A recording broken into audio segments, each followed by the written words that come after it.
there. Hello.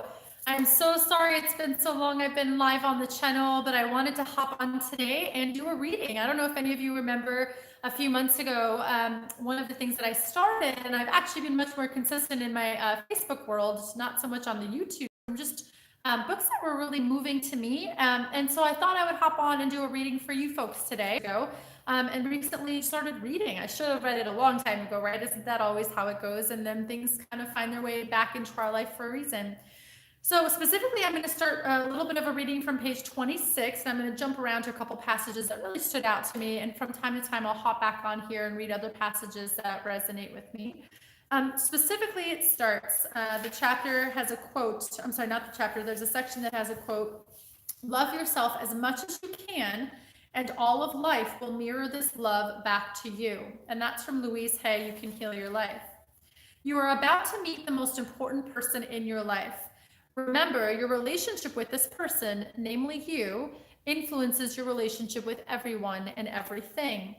Let's begin. Be sure you are sitting comfortably. Look into the mirror, inhale deeply, and say to yourself, life loves you, or life loves me. And then exhale. Three languages of response: sensation, which is body messages; feelings, which are heart thoughts; and thoughts, which are mental commentary. We recommend that you write down your responses in a journal. Louise and I, the authors, did this in order to of being. Feelings might include sadness and grief, hope and happiness. Thoughts may include commentary like, I can't do this, so this isn't working. Please don't judge your responses. There are no right answers, and just simply try to be positive. Loves you is only 3 words long. There are no other words. It's not life loves you because. So for example, it's not life loves you because I'm a good person, or because I work hard, or because I just got a raise, or because my football team won. Similarly, it's not life will love you-ish in a love. After you complete 10 rounds of the affirmation, life loves you, we invite you to look in the mirror and say this affirmation to yourself. I am willing to let life love me today. In your body. Light feelings in your heart, happy commentary in your thoughts. Willingness is the key. With willingness, all things are possible. We prefer to call this mirror play, not mirror work. Mirror work, by the way, does not work in theory, it works in practice.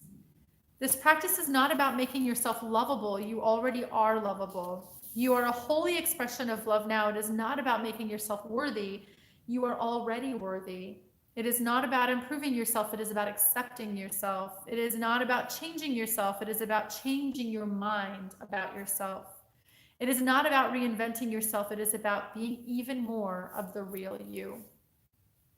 They close the chapter with a love prayer. Beloved one, you cannot judge yourself and know who you are.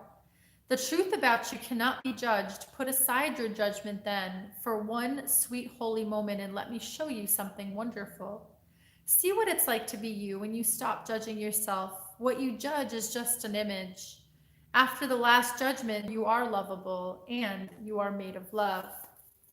And then I skip ahead a little bit more. Another found himself being critical of his ability to write a book. He caught himself saying, he caught the voice saying, you're not going to be able to, you're going to fail. That voice hasn't accomplished the thing that it's beating you up to try to talk you out. The article that morning had in fact not been published. Awareness is the first step to changing anything, says Louise. Until you are aware of what you are doing to yourself, you will not be able to make the change. I firmly believe that most people don't need more therapy, they need more clarity. The essence of who you are, your unconditioned self, does not need to bring from psychology, it gives you choices. So there was just one last section that I wanted to share. And let me see if I can find that piece really quickly. She talks about, I spend my life seeing the truth in people. I see the absolute truth of their being, and I know how the health of God can replace God with universe, whatever spiritual faith is meaningful to you. Louise is not talking about positive thinking. In fact, I don't think I've ever heard her use the word positive thinking. Louise doesn't see thoughts as being positive or negative. Thoughts are mind, and by remembering that you are the thinker of your thoughts. There was one section on guilt that I found to be very meaningful, where the author talks about how guilt is also information of something that needs to be repaired. And I was recently having a conversation with a friend about guilt and what does it mean in our lives, and does it mean something's wrong? And my theory on guilt is quite often that it's information to let us know that there's something we feel we could have or should have done differently. And the shoulds is a slippery slope. We don't want to should, right? We, in psychology world, we say we don't want to should all over ourselves. But what it really speaks to for me is there is something still left to be done. And it's what in my where I sit currently is not in alignment with who I want to be. So what is it that I feel I missed an opportunity of speaking my mind about something? Maybe it's repairing something. Maybe it's saying something that should have been and didn't. And there's still opportunity. There's still opportunity to address it. There's still opportunity to do it. And so I see guilt as an indicator of some repairing and some healing that needs to be done. And Louise Hay speaks to that also in this book. So really a fabulous book. I encourage anybody to grab it and give it a good read. And don't let it sit on your shelf for 3 or 4 years the way that I did. And I tell you, there's something very powerful about doing the exercise in the book. So don't just read it and scoot along, but actually get in front of that mirror and do the life loves me affirmation and see what it feels like, and take those notes as she recommends, because I'm sure versus maybe 3 months from now. Anyway, thanks for hopping on with me. I appreciate your time and just being a part of this channel, and for being such an incredible network of support. Okay, let's see if I can figure out how to stop the video.